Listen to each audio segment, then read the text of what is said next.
Bem-aventurados os que sofrem perseguição por causa da justiça, porque deles é o reino dos céus.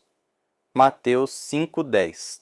A frase "Bem-aventurados os que sofrem perseguição por causa da justiça" é uma das bem-aventuranças proferidas por Jesus no Sermão da Montanha. À primeira vista, pode parecer contraditório.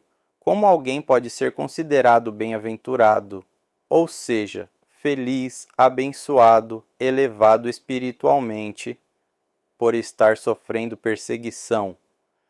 Para entender essa verdade profunda, precisamos olhar para além da superfície sob a ótica espiritualista.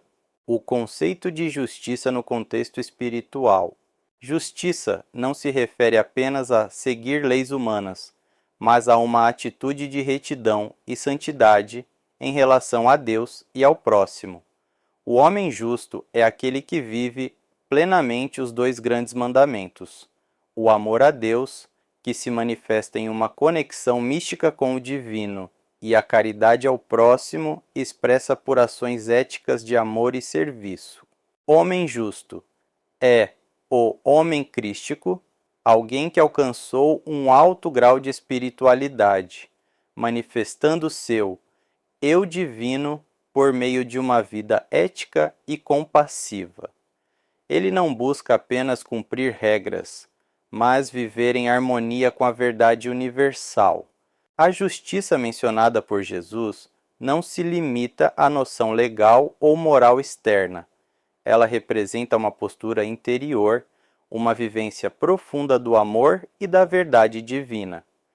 O homem justo, aqui, é aquele que está em comunhão com sua centelha divina, que vive em harmonia com as leis universais, especialmente os dois grandes mandamentos: amar a Deus sobre todas as coisas e ao próximo como a si mesmo. Esse homem ou mulher justo é alguém que vive a espiritualidade de forma ética e verdadeira, não apenas nas crenças que professa, mas, sobretudo, nas atitudes que cultiva. Ele não precisa se dizer santo ou superior. Sua luz é percebida silenciosamente por quem o cerca, pois sua presença reflete coerência, compaixão e verdade. Por que o homem justo é perseguido? Aqui entra o ponto central da reflexão. Segundo a sabedoria espiritual, a luz incomoda as sombras. Um ser mais iluminado moralmente, mesmo que discreto e pacífico, causa um desconforto natural naqueles que ainda não estão prontos para essa vibração. É como um espelho. A simples presença de alguém íntegro faz com que os outros confrontem suas próprias imperfeições. Muitos não estão preparados para essa confrontação interna, então reagem de forma defensiva, às vezes hostil, não por maldade necessariamente, mas por orgulho ferido, por medo da transformação ou por resistência ao autoconhecimento. Perseguição por indivíduos. O homem justo, por sua santidade, muitas vezes é percebido como uma ameaça por pessoas menos espirituais. A presença de alguém que vive na verdade pode incomodar, pois, mesmo sem intenção, sua conduta exemplar funciona como um espelho que reflete as falhas dos outros. Incômodo da comparação. A simples existência do homem justo parece dizer aos outros: vocês poderiam ser melhores, mas não são. Essa percepção, embora não verbalizada pelo justo, gera desconforto em quem se sente inferior espiritualmente. Reações possíveis. Diante desse desconforto, há duas atitudes possíveis: humildade, reconhecer a superioridade espiritual do justo e buscar crescer; orgulho, sentir despeito e atacar o justo, seja por críticas, difamação ou até violência, para aliviar a própria insegurança. Na convivência cotidiana, o justo pode ser incompreendido, julgado ou até ridicularizado. não porque faça algo errado, mas porque não se alinha com os padrões comuns. Sua bondade genuína e seu senso de dever moral o destacam da massa, e essa diferença o torna alvo de exclusão, inveja ou desprezo, mesmo por parte de pessoas aparentemente boas. É o paradoxo espiritual. Quem busca o bem maior pode parecer uma ameaça àqueles que vivem presos a convenções, egoísmos e tradições ultrapassadas. Perseguição por sociedades religiosas. Além de indivíduos, o homem justo também enfrenta resistência de instituições religiosas ou sociais que valorizam a massa, o grande número de seguidores, e a tradição, práticas estabelecidas. O justo, em razão de sua espiritualidade inovadora, muitas vezes diverge dessas estruturas. O homem justo é um bandeirante do infinito, alguém que explora novos caminhos espirituais, rompendo com tradições rígidas. É o espírito corajoso e lúcido que se lança nas trilhas da evolução moral e espiritual, desbravando novas formas de compreender e viver as leis divinas. Assim como os bandeirantes históricos exploravam territórios desconhecidos, esse ser rompe com padrões mentais limitantes, dogmas e convenções materiais em busca de uma verdade maior, mais profunda e universal. O bandeirante do infinito é aquele que, com coragem moral e fé raciocinada, desbrava os horizontes da alma rumo à luz, mesmo quando o mundo insiste na escuridão. Essa inovação é vista como uma ameaça às instituições que dependem da estabilidade da tradição. Exemplos históricos.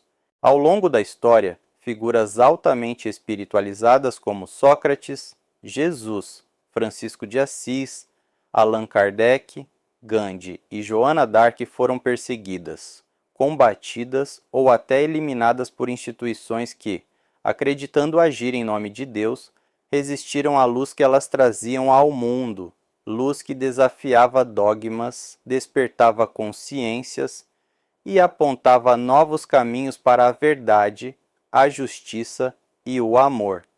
Foram perseguidas por divergirem das normas religiosas de seu tempo. Por quê?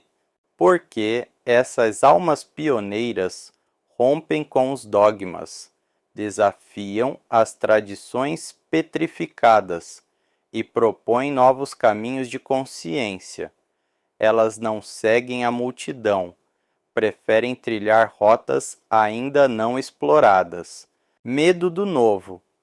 Como o mundo espiritual é desconhecido para a maioria, as pessoas se apegam à segurança da tradição e da coletividade.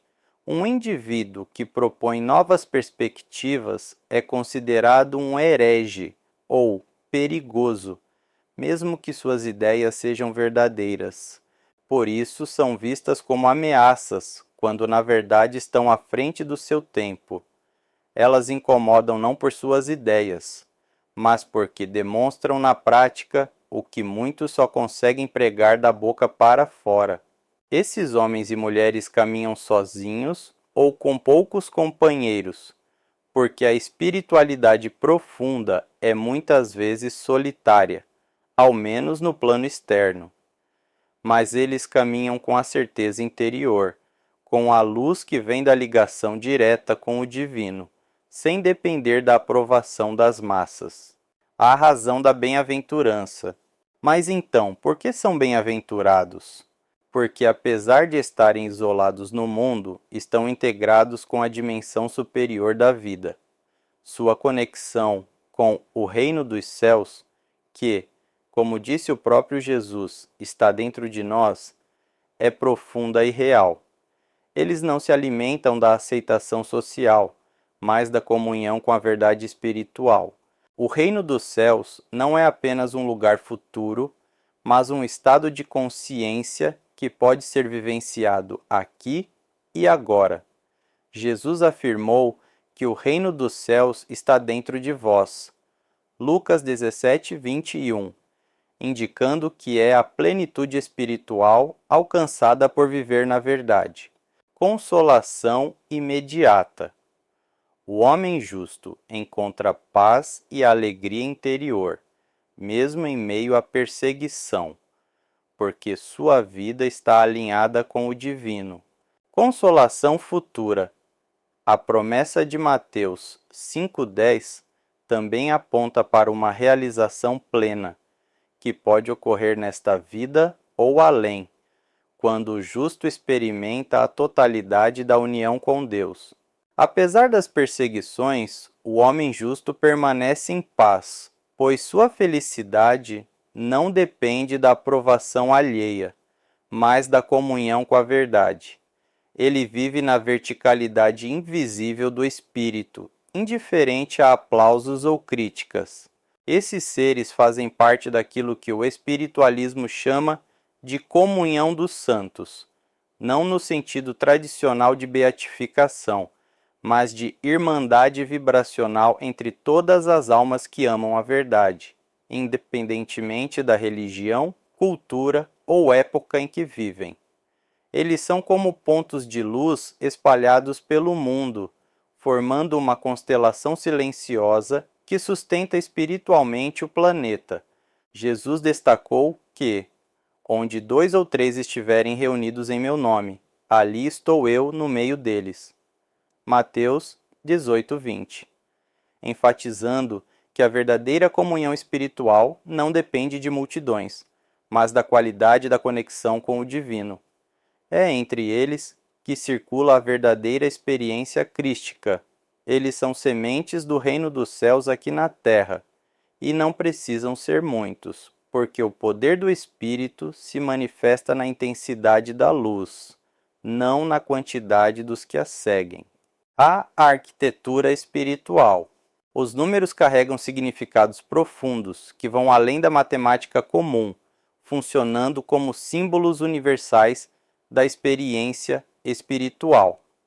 Entre eles, o 3 e o 4 destacam-se por representar dimensões complementares da vida interior e da conduta humana, refletindo aspectos essenciais da jornada do espírito.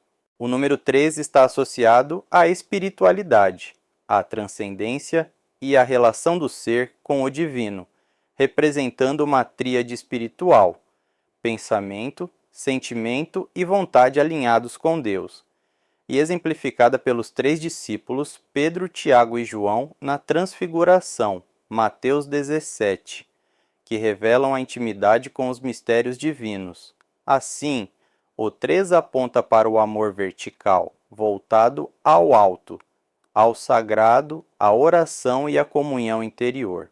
O número 4 simboliza o mundo material e prático, representando a manifestação concreta do amor no cotidiano. Está ligado às estruturas do mundo, como os 4 pontos cardeais, norte, sul, leste e oeste. Os 4 elementos, terra, água, fogo e ar, e os 4 lados do quadrado que remetem à estabilidade e à ação no plano terreno. Assim, o 4 representa o amor horizontal, voltado ao próximo, expressado pela caridade, pelo serviço, pela justiça e pelo compromisso social. O homem justo é aquele que une o 3 e o 4, ou seja, vive a verticalidade da fé, amor a Deus, junto à horizontalidade da ética, amor ao próximo. Ele se torna um canal da verdade divina, traduzindo sua espiritualidade em atitudes concretas. Em termos simbólicos, essa união do 3, espiritual, com o 4, ético, forma o número 7, frequentemente associado à plenitude espiritual, à obra completa e ao descanso divino, como nos 7 dias da criação, um chamado à consciência. A vida do homem justo é marcada por uma tensão entre sofrimento, perseguição e alegria, comunhão espiritual. Essa dualidade cria uma poesia profunda, onde a dor da rejeição é transformada em serenidade, pela certeza de estar no caminho certo. O homem justo que sofre perseguição é aquele cuja luz interior, nascida da comunhão com o divino e do amor ao próximo, revela silenciosamente a verdade. Ou seja, transmite por sua própria presença atitudes e coerência de vida, uma verdade que não precisa ser imposta por palavras ou dogmas, mas que se manifesta naturalmente como um farol que ilumina sem fazer ruído. Por isso, mesmo incompreendido pelo mundo, é bem-aventurado, pois já habita o reino dos céus em consciência. A incompreensão ocorre porque essa luz expõe, ainda que de forma sutil, as limitações, medos e resistências daqueles que não estão prontos para enxergar além das aparências ou questionar suas próprias crenças e hábitos. A pureza e coerência do justo funcionam como um espelho que confronta o ego, provocando desconforto e reações defensivas que podem se manifestar em rejeição, crítica ou perseguição. Assim, o justo é incompreendido não por erro próprio, mas porque sua presença desafia zonas de conforto e convida à transformação profunda, processo muitas vezes temido e evitado pela maioria. A bem-aventurança dos perseguidos por causa da justiça é, na verdade, um convite, não para o sofrimento, mas para a coragem de viver de forma íntegra, mesmo que isso traga incompreensões. É um chamado a cada ser humano para que reconheça a sua centelha divina, para que não tema ser fiel ao que sente como verdadeiro, mesmo que isso vá contra o senso comum ou contra instituições que dizem representar a espiritualidade. Esse chamado não está vinculado a uma doutrina exclusiva ou a uma religião específica, pois fragmentos da verdade se manifestam em diferentes caminhos espirituais. O que conduz ao verdadeiro despertar não é a adesão cega a dogmas, mas o desabrochar da consciência por meio do raciocínio, da experiência e do amor vivido. A verdade não se impõe, ela se revela pouco a pouco àqueles que buscam com sinceridade, livres de crenças limitantes e abertos à luz que brilha em todas as partes. Ser justo, no sentido espiritual, é ser um farol em meio às incertezas. E, como todo farol, pode ser atacado pela ignorância, mas jamais perde sua função: guiar os que buscam, iluminar os que desejam despertar. O justo ilumina não por combater, mas por esclarecer e despertar consciências. Por isso, bem-aventurados são aqueles que sofrem perseguição por essa justiça interior, pois mesmo incompreendidos pelo mundo, são profundamente compreendidos e amados pelo universo. E, como disse o Cristo, deles é o reino dos céus. Essa mensagem nos convida a buscar a retidão espiritual, mesmo diante de adversidades, com a certeza de que a verdadeira felicidade está na conexão com o divino, que transcende as perseguições do mundo.